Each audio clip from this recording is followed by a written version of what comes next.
চিন্তা ভাবনা, তার ধ্যান ধারণা, তার শিক্ষা দীক্ষা দিক দিয়ে তিনি তাকে বুঝিয়েছেন।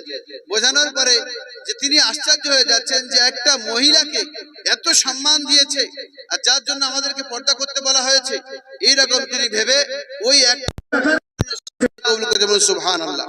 আর এ কথা আপনাদের এই এলাকায় পাবেন। মগরাহাটে আপনি যে কোনো দোকানে, বই দোকানে, মসজিদ থেকে মন্দির, এই মন্দির থেকে মসজিদে বই আপনি পাবেন। তো আমার বলা উদ্দেশ্য এই, যে জবানকে আপনারা ইস্তেমাল করুন। আজকের আমাদের কচি কচি বাচ্চারা গান বাজনা, নানা রকমের খেলাধুলায় আর কত নোংরা নোংরা কথাবার্তা বলে বেড়াচ্ছে, কিন্তু সারা দিন চলে যায়, একবার আল্লাহর নাম নেয় না। কেন আমরা পিতা মাতা হয়ে আমরা আমাদের অভিভাবকদের কাছে কেন আমরা এরকম করতে পারি না, যে আমাদের বাচ্চাকে বসায় জিজ্ঞাসা করি, যে বলি আজকের কি কলেমা পড়লে, শোয়ার সময়, ওঠার সময়, খাওয়ার সময়, এগুলো দোয়াগুলো যদি আমরা বলতে থাকি, শিখতে থাকি, শেখাতে থাকি।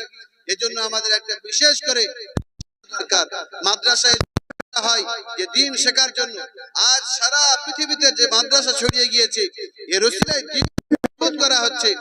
এক সময় কোন ওলামারা গিয়ে বলেছিলেন মাদ্রাসার প্রয়োজন কি? আজকে তো বিভিন্ন ভাবে দিন শেখা যেতে পারে। বলছে বিভিন্ন ভাবে তো দিন বা ঈমানের কিছু কথা আমরা বুঝতে পারি বা শিখতে পারি। বলছে না, শুধুমাত্র প্রাথমিক ভাবে যেমন সাক্ষরতা অভিযান চলে, 8 পর্যন্ত পাস ফেল তুলে দেওয়া হয়েছে। কেন? সবাই ভর্তি হও, অন্তত কম করে সই করাটা শিখে নাও। এই আঙ্গুল চাপ, এই টিপ চাপটা বন্ধ করো। কি করো? সবাই যেন সই করতে পারে। সাক্ষরতা অভিযান চালানো হয়েছে, আর সবাইকে পাস ফেল সব রকমের খাওয়া দিচ্ছে, পোশাক দিচ্ছে, ভর্তুকি দিচ্ছে। তোমরা কি করবে? পড়ো, পড়ে তোমরা কিছু শেখো।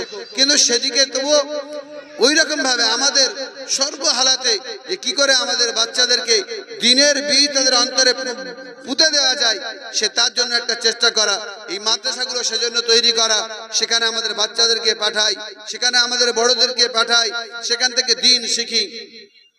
আল্লাহ রাসূল সাল্লাল্লাহু আলাইহি ওয়াসাল্লাম বলেছেন, আমি যে হাদিস পড়েছি শেষ করছি, খায়রুকুম মান তাআল্লামাল কুরআনা ওয়া আল্লামা, যে তোমাদের মধ্যে, বিশ্বের মধ্যে সবথেকে উত্তম ব্যক্তি সেই যে কুরআন পড়ে এবং পড়ায়, অর্থাৎ কোরআনের শিক্ষক এবং শিক্ষার্থী।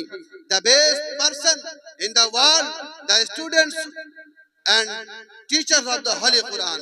আল্লাহ পাক এই কুরআন ও কুরআনের পড়নে वाला পড়ানে वाला কে এরকম মর্যাদা দিয়েছেন। দুনিয়ার মানুষ আমাদের কত মাইনে দিল বা কি দিল, এটা আমাদের কিছু যায় আসে না, এর আমরা ধারও ধরি না। আমরা জানি যে মরতে হবে, আর মরার পরে কায়নাতের মানুষ থাকবে, সেখানে আমরা সর্বশ্রেষ্ঠ মানুষ হিসেবে তুলব। সেদিন আমরা ইনশাআল্লাহ বলবো আল্লাহর কাছে যে আল্লাহ, আমরা দুনিয়ার দিকে তাকাইনি, সেদিন তুমি আমাদেরকে যা বলেছিলে যে খায়রুকুম মান তাআল্লামাল কুরআনা ওয়া আল্লামা, তার উপরে আমাদের নিজেদের জীবনটাকে বিলিয়ে দিয়েছি। আল্লাহ পাক আমাদের বলা শোনার উপরে আমল করার তৌফিক